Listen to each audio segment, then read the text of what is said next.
یہی دین یعنی شرک و بت پرستی اور توہمات و خرافات پر مبنی عقیدے والا دین عام اہل عرب کا دین تھا۔ اس کے علاوہ جزیرۃ العرب کے مختلف اطراف میں یہودیت، مسیحیت، مجوسیت اور سابعیت نے بھی قدم جما لیے تھے۔ جزیرۃ العرب میں یہود کا دور اس وقت سے شروع ہوتا ہے جب فلسطین میں بابل اور آشور کی حکومت کی فتوحات کی وجہ سے یہودیوں کو اپنا وطن چھوڑنا پڑا۔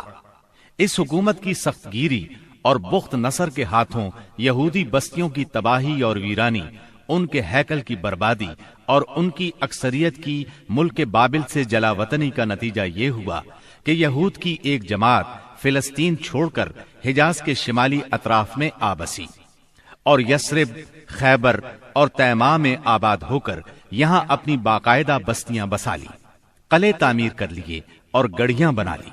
وطن چھوڑ کر آنے والے ان یہود کے ذریعے عرب باشندوں میں کسی قدر یہودی مذہب کا بھی رواج ہوا اور اسلام کے ظہور سے پہلے اس کو بھی ایک اچھی بھلی حیثیت حاصل ہو گئی۔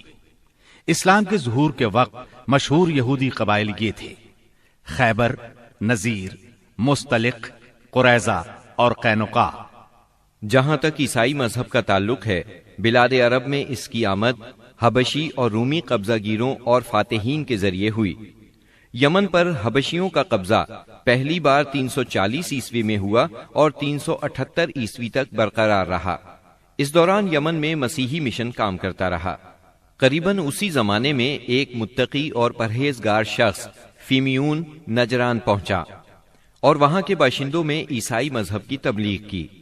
نجران کے لوگوں کو اس کے دین میں کچھ ایسی سچی علامات نظر آئیں کہ وہ عیسائی ہو گئے۔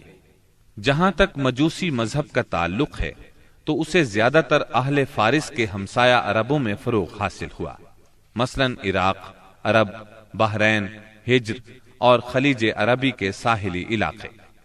ان کے علاوہ یمن پر فارسی قبضے کے دوران میں وہاں بھی اکا دکا افراد نے مجوسیت قبول کی۔